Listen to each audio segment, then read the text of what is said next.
예, 오늘도 변함없이 찬양의 자리에 앉으시고 귀한 찬양 들려주신 할렐루야 찬양대 감사드립니다. 오늘 여러분들을 대하는 마음이 더 좀 각별합니다.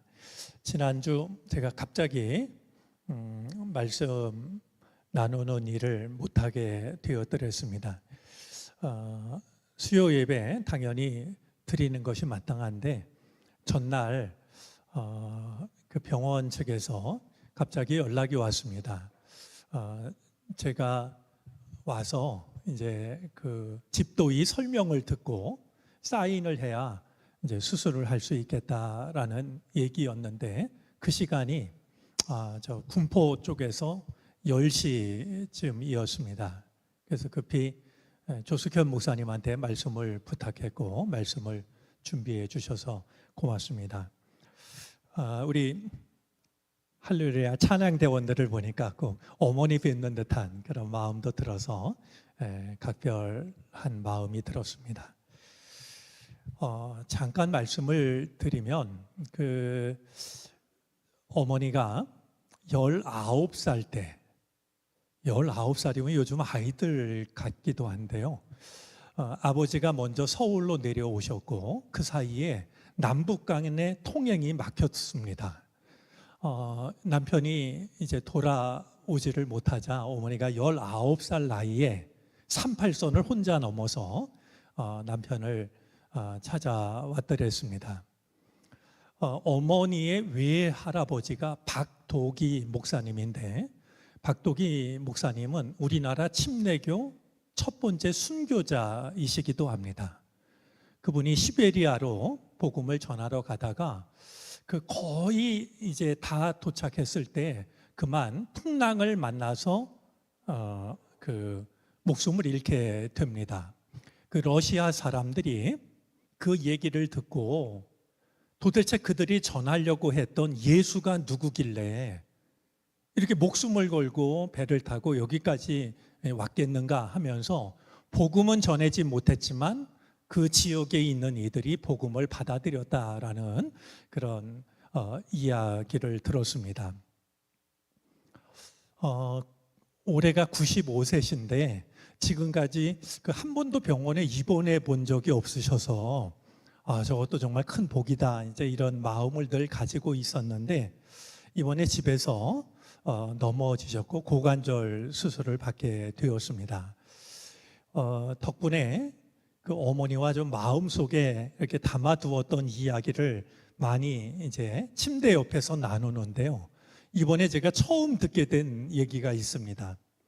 제가 아들로는 셋째거든요. 위로 누이가 2분 계시고 아래로 동생이 2이어서 7남매인데 아들로는 이제 셋째인 저를 낳으시고서 마음속으로 그러셨대요. 내가 그래도 아들 하나는 하나님께 바쳐야지. 근데 저를 낳고서 이제 그런 생각을 하셨다라는 이야기를 이번에 저도 처음 들었습니다. 그래서 좀 걱정스러운 그런 시간들이긴 하지만 어머니하고 이렇게 마음속에 있는 이야기도 나누고 또 목사 아들로서 어머니께 좀 드리고 싶은 이야기도 드리고 나름대로 소중한 시간을 보내고 있습니다. 우리 기도해 주신 교우들께 감사드리고 하나님이 어디까지 은혜를 주실지 아무것도 알지 못하지만 모든 게 은혜일 거라고 생각을 합니다. 우리 늘 건강하셔서 하나님을 찬양하는 이 은혜를 오래도록 누리시기를 바라고요. 우리 교우들 특히 연배가 있으신 분들은 부디 넘어지지 마시기를 바랍니다. 늘 보면 어르신들이 넘어져서 고생 많이 하시는데 걸음걸음 지켜주시기를 바랍니다. 자, 오늘 우리가 읽은 성경 말씀은 요한계시록 11장인데요. 요한계시록 11장은 요한계시록 전체 중에서도 가장 이해하기가 어려운 장에 해당이 됩니다. 결코 쉽지 않은 말씀이라고 하는 것이죠. 그렇기 때문에 우리가 더욱 이렇게 정신을 차리고 주의 도우심을 구하면서 말씀을 읽어야 할 것입니다. 그래서 오늘 우리가 함께 나누려고 하는 말씀은 2절을 정했습니다. 짧은 말씀이지만 좀 가장 어렵다는 말씀을 그래도 우리가 어떻게 하면 조금 더 이해할 수 있을까 하는 마음으로 함께 살펴보도록 하겠습니다. 자, 11장 1절입니다. 나는 지팡이와 같은 측량자 하나를 받았는데 그때에 이런 말씀이 내게 들려왔습니다. 일어서서 하나님의 성전과 제단을 측량하고 성전에서 예배하는 사람들을 세워라. 요한의 손에 지팡이처럼 생긴 자가 쥐어집니다. 그런데 음성이 들려오기를 일어서서 하나님의 성전과 제단을 측량하고 성전에서 예배하는 사람들을 세워라.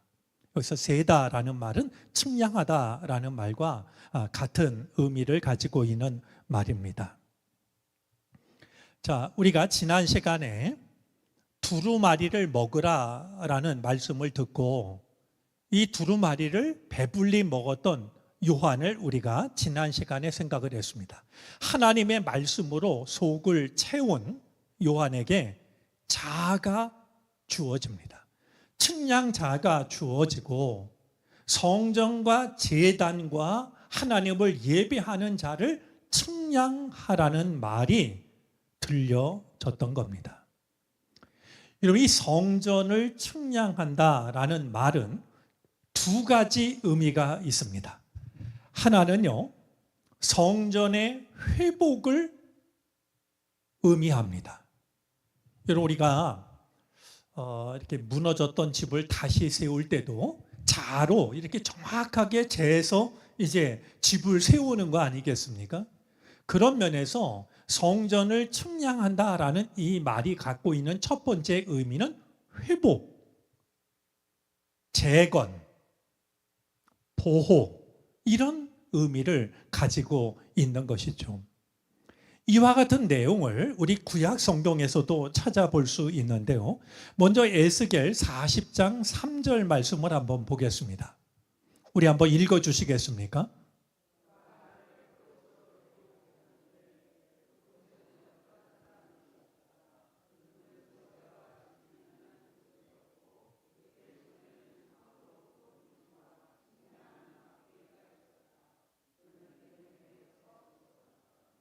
이 말씀이 어디에 나오는 말씀이냐면 에스겔 선지자에게 새 예루살렘과 새 성전을 보여주시는 바로 그 대목에서 나오는 것인데요.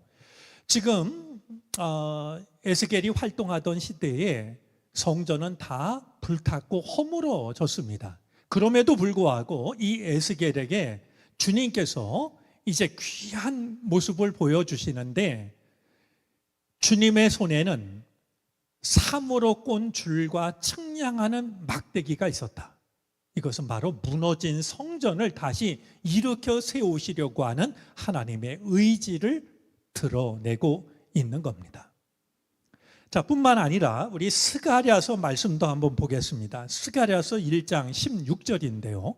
역시 한번 읽어 주시겠습니까?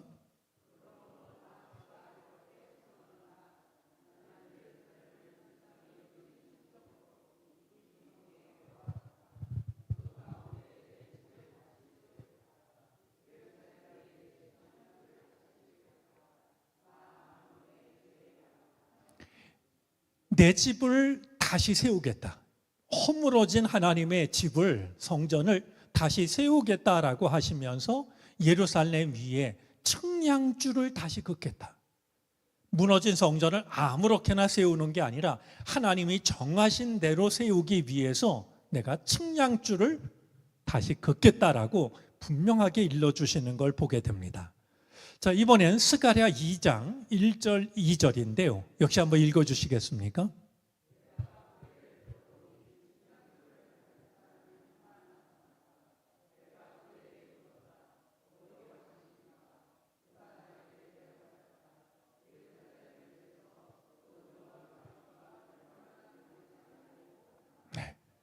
우리 성경 곳곳에는 무너진 하나님의 성전을 두고서 측량줄을 가지고 찾아오시는 주님에 관해서 일러주고 있는 여러 가지 말씀들을 보게 됩니다.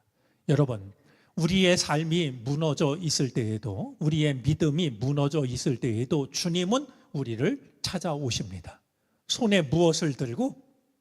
측량줄을 들고. 내가 어떻게 회복할까? 내가 어떻게 다시 일으켜 세울까? 우리를 향하여서 뒷짐지고 구경하시는 게 아니고요. 우리의 삶이 무너졌을 때, 우리의 믿음이 무너질 때, 그때 주님은 분명한 계획을 가지시고 손에 측량줄을 잡으시고서 우리를 찾아오신다라고 하는 것을 잊어버리지 마시기를 바랍니다. 무너진 채로 방치하는 것이 아니라 다시 일으켜 세우기 위해서 나를 찾아오신다라는 겁니다. 자, 그런데요, 거꾸로 이 측량줄은요, 그렇게 회복과 재건을 상징할 뿐만 아니라 정반대로 파괴와 멸망을 예고하는 일이기도 합니다. 아모스서 7장 7절로 9절 말씀을 한번 보겠습니다. 우리 한번 읽어주시겠습니까?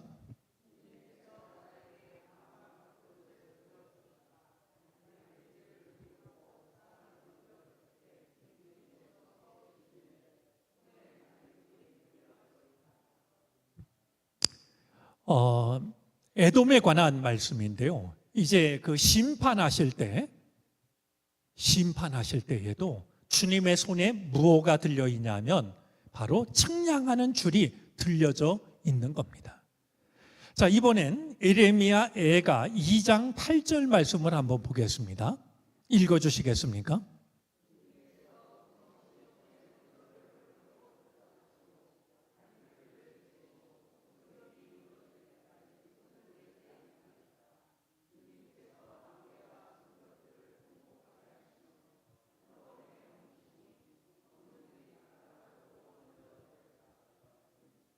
예, 예루살렘 성전이 무너지는 일을 두고서 이것도 그냥 바벨론에 의해서 무너졌다가 아니라 이제 주님께서 성벽을 헐기로 작정하시고 다림줄을 대셨다라고 이렇게 예레미야 애가는 말합니다.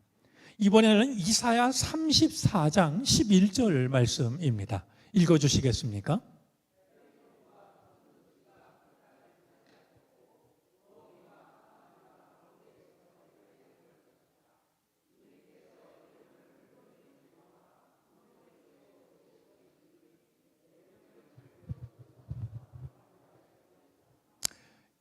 에돔을 향한 심판을 말씀하시는데요. 하나님께서 에돔을 혼돈의 줄과 황무의 추로 재실 것이다.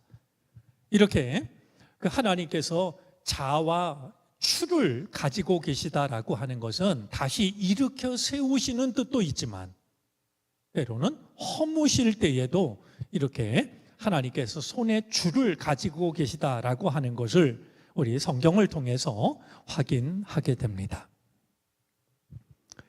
자, 아마 오늘 이 말씀 측량자를 받았을 때 일어서서 하나님의 성전과 제단을 측량하고 성전에서 예배하는 사람들을 세워라라는 말씀을 듣게 된 요한은 굉장히 당황스러워했을 겁니다. 왜냐하면 예루살렘 성전이 무너진 때는요, 로마에 의해서 무너진 때는 AD 70년이 되었을 때입니다. 그런데 이 요한이 지금 이 환상 계시를 받고 있을 때는, 요한 계시록이 쓰여졌던 때는 AD 90년 경으로 짐작을 합니다. 자, 자를 주고서 성전을 재라고 말씀하시는데 잴 수 있는 성전은 이미 무너져 버리고 말았던 겁니다.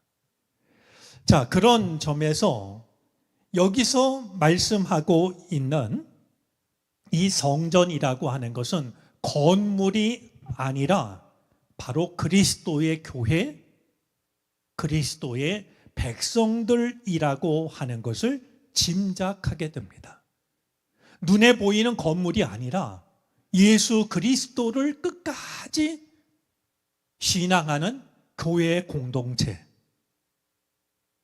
그것을 제라라고 말씀하고 있는 것을 우리는 헤아려 보게 됩니다. 그런 생각이 가능한 것은 성전에서 예배하는 사람들을 세워라 라는 말씀을 통해서도 다시 한번 주님의 뜻을 보게 됩니다.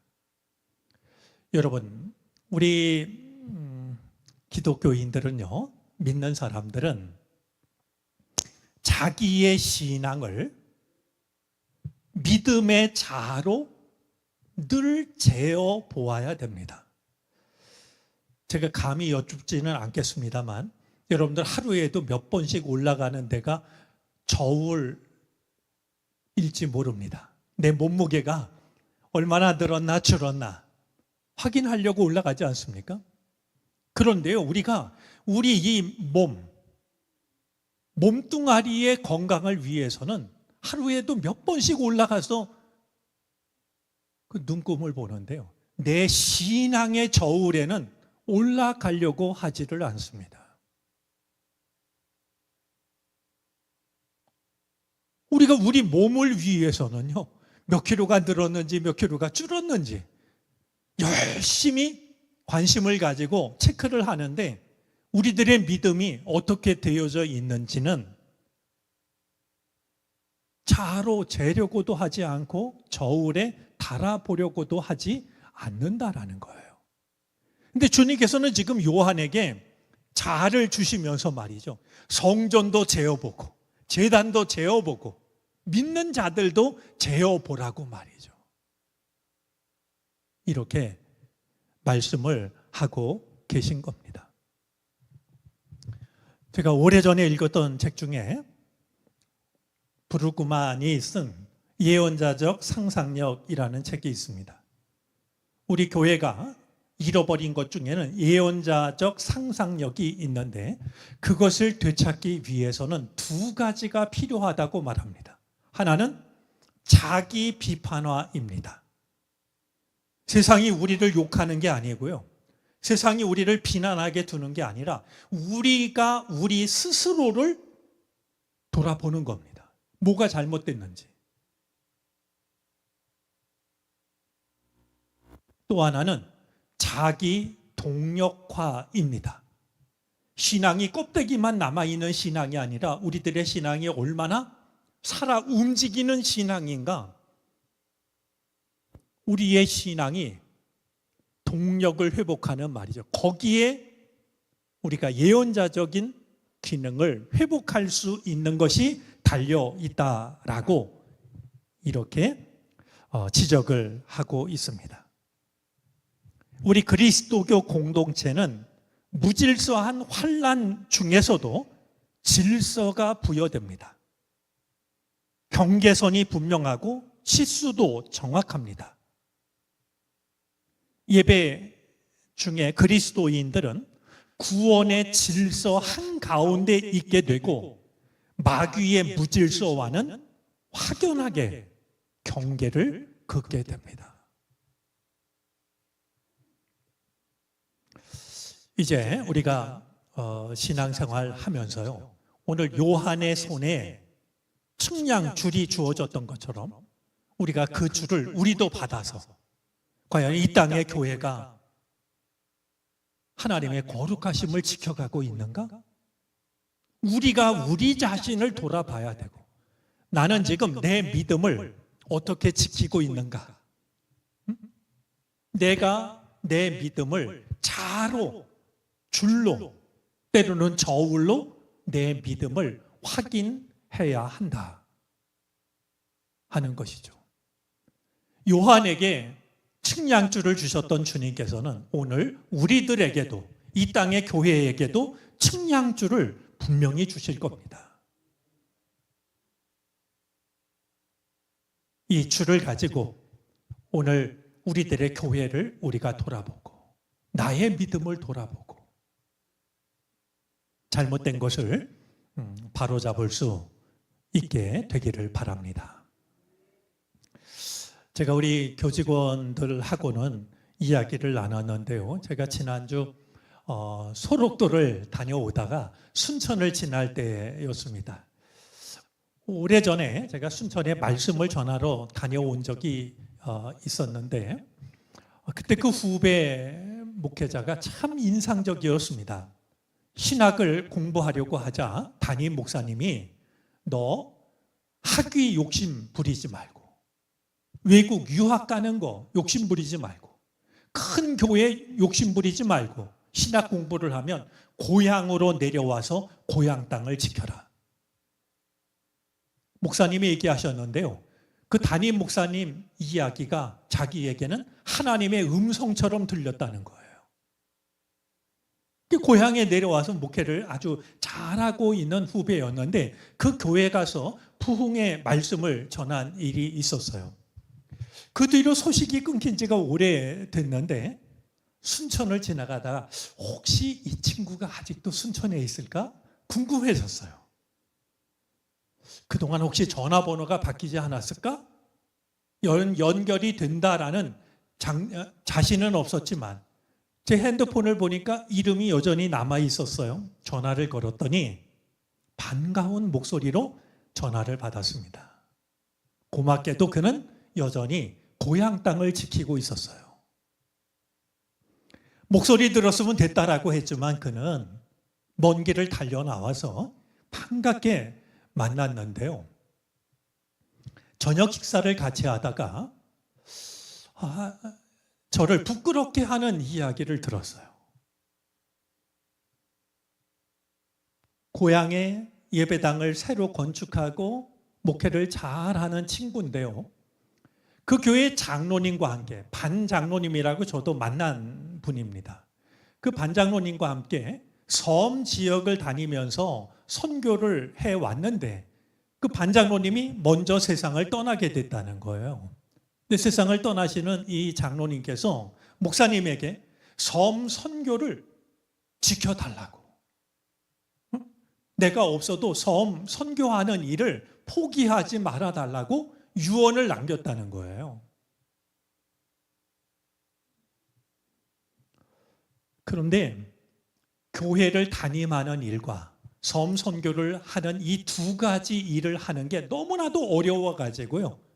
담임 목사직을 내려놓고 다른 분이 와서 그 교회를 담임하게 하고 자기는 지금 섬 선교만 한다는 거예요. 얘기를 들었더니 뭐 26톤인가요? 26톤이면 도대체 얼마나 큰 배인지 모르겠는데요. 그 배를 모는 면허증도 가지고 있다고 그러더라고요. 밥을 먹다가 제가 궁금해서 물었어요. 아니, 섬 선교가 얼마나 어렵냐고 말이죠.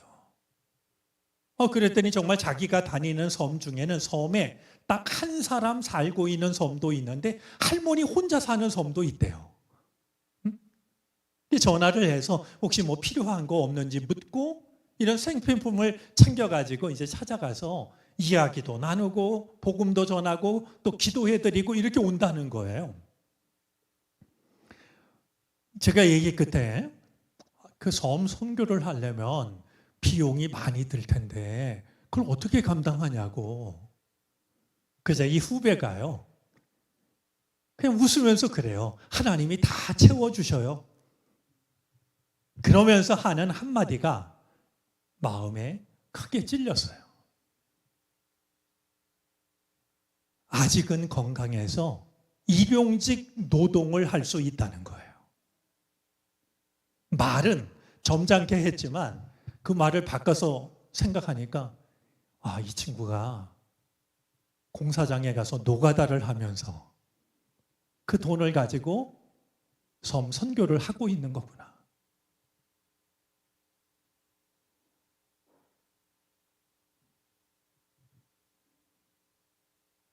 그러면서 들었던 생각이 이 친구가 자기의 몸을 제물로 바치고 있구나 하는 생각이었어요. 한동안 건강을 잃어버려서 고생했던 걸 제가 잘 알고 있거든요. 하나님이 건강을 회복시켜 주시자 그는 밖에 나가서 일을 하고 말이죠. 제가 못된 선배죠. 뭐 특별한 기술이라도 있냐 물었더니 아니래요. 그냥 닥치는 대로 한대요. 저는 그 후배의 모습 앞에서 제 믿음을 재어보는, 내가 어떻게 지금 주님을 섬기고 있는 걸까 하는 저를 돌아보지 않을 수가 없었습니다. 오늘 하나님께서는 요한의 손에 측량줄을 쥐어주면서 한번 교회를 둘러보아라. 그리고 믿는 자들을 둘러보라고, 너의 믿음을 둘러보라고 말씀하고 계신 것이죠. 우리가 오늘 말씀을 통해서 우리의 교회와 우리의 믿음을 다시 한번 돌아볼 수 있는, 또 바로잡을 수 있는 좋은 계기로 삼았으면 좋겠습니다. 자, 이번엔 2절입니다. 그러나 그 성전의 바깥들은 측량하지 말고 내버려 두어라. 그것은 이방 사람들에게 내주었기 때문이다. 그들이 거룩한 도성을 42달 동안 짓밟을 것이다. 이런 측량줄을 주고서 성전 제단 믿는 자들을 제라고 말씀하신 하나님께서 성전 바깥들은 측량하지 말고 내버려 두라고. 그거는 이방인들에게 내가 넘겨준 것인데 42달 동안 그들이 거룩한 도성을 짓밟을 것이다 라고 말씀을 합니다. 여러분, 우리가 요한계시록과 다니엘서를 읽다 보면은요, 특이한 숫자가 나오는데요. 지금 42달이 그것 중에 하나입니다. 42달을 다른 표현으로는요, 한 대, 두 대, 반대라고 말합니다. 누가 빨리 계산을 해보실래요? 42달이면 몇 년 몇 달입니까? 네? 예. 3년 반인데요.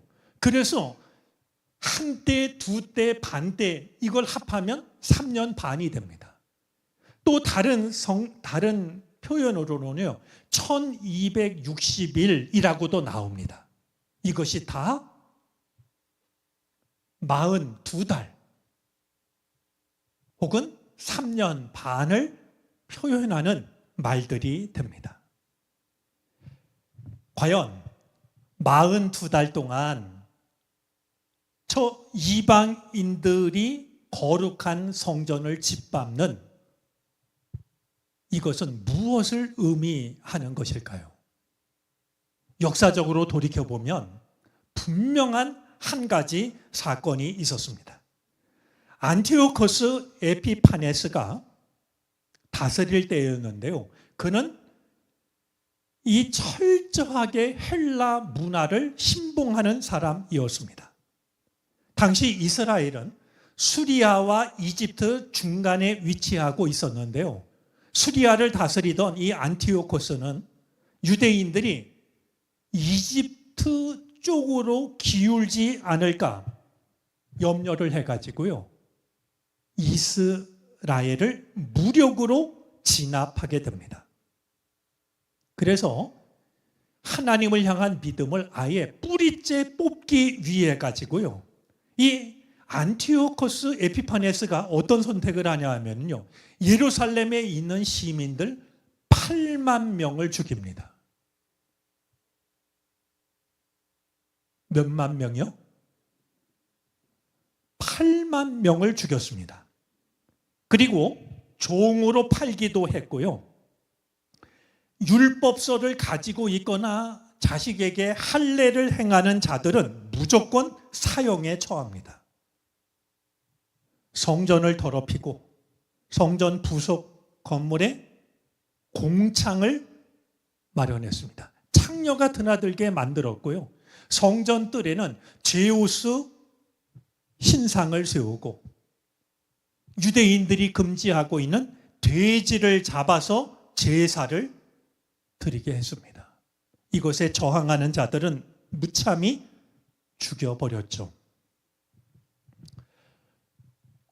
이 일에 대항해서 마카비 일가의 반란이 일어났고 그것을 통해서 다시 성전을 재건하고 하나님께 바치는 일이 있었습니다.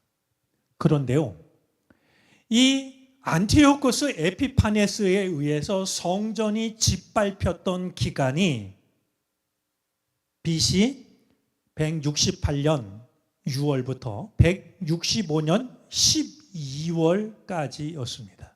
이 기간이 3년 반에 해당이 됩니다. 3년 반 동안 이방인들에 의해서 철저하게 짓밟히는 일이 역사적으로 일어났던 겁니다. 유대인들이 지금도 한우카 절기를 지키는데요. 이것이 바로 수전절이 됩니다. 이제 성전을 다시 이방인들의 손에서 빼앗고 다시 하나님께 봉헌했던 그날을 지키는 절기가 되는 겁니다. 여러분, 우리가 오늘 1절, 2절 말씀을 읽었는데요. 우리는 이 사실을 통해서 두 가지를 생각하게 됩니다. 세상이 아무리 험해도 하나님을 예배하는 성전은 하나님의 보호하심 안에 있다는 겁니다. 측량줄을 가지고 성전을 재라라고 하는 것은 세상이 아무리 험해도 이 성전은 하나님의 보호하심 안에 있다라는 거예요. 그런데요, 이 성전은 늘 세상의 공격을 받고 있습니다. 이 성전이 하나님의 보호하심 안에 있지만 3년 반 동안 이방인들에 의해서 짓밟혀야 했던 것처럼 성전은 언제라도 세상의 공격에 노출되어져 있다라는 겁니다. 그러니 우리가 기억해야 할 것은요, 여러분, 우리 산상 설교 중에 예수님께서 너희는 세상의 소금이다, 너희는 세상의 빛이다 말씀하시죠. 색연필을 주고서 중요한 단어에 한번 동그라미를 쳐보라고 하면 대부분 소금, 빛, 거기다가 동그라미를 칠 겁니다. 그런데 빠뜨려선 안 될 게 있는데요, 세상이라는 말입니다. 여러분, 교회 안에 들어와서 소금이 되는 거 어려운 일 아닙니다. 맛을 잃은 소금도요, 바다에 들어가면 다시 소금이 될 수 있습니다. 우리가 소금이 돼야 될 곳은요, 이 성전이 아니라 하나님의 거룩하심을 짓밟으려고 하는 바로 저 세상 한복판입니다. 성전은 하나님의 보호하심 아래에 있지만 이 성전은 세상에 의해서 늘 공격을 당하는 그런 중에 이 성전이 놓여져 있다라고 하는 이 사실을 우리는 언제라도 기억하고 저 세상의 공격으로부터 하나님의 거룩하심을 지켜내야 하는 사명이 우리에게 있다라고 하는 것을 우리는 잊어서는 안 되는 겁니다. 오늘 요한의 손에 쥐어진 측량줄을 가지고 성전을 재고 믿는 자들의 믿음을 재라고, 그 말씀 우리가 받아들여서 우리가 깨어 있어서 이 땅의 교회가 어떠한지, 지금 나의 믿음이 어떠한지를 돌아볼 수 있게 되기를 바라고요. 이 교회는 주님의 거룩하심 안에 있지만 언제라도 세상으로부터 공격을 당하고 있다라고 하는, 하나님의 거룩하심이 훼손되고 있다라고 하는, 그러기에 우리는 세상 저 한복판에서 소금이 되어야 되고 빛이 되어야 한다라고 하는 사실을 마음 깊이 명심하고 그 삶을 살아갈 수 있는 우리들이 되어질 수 있기를 바랍니다. 네, 꼭 그랬으면 좋겠습니다. 교회에서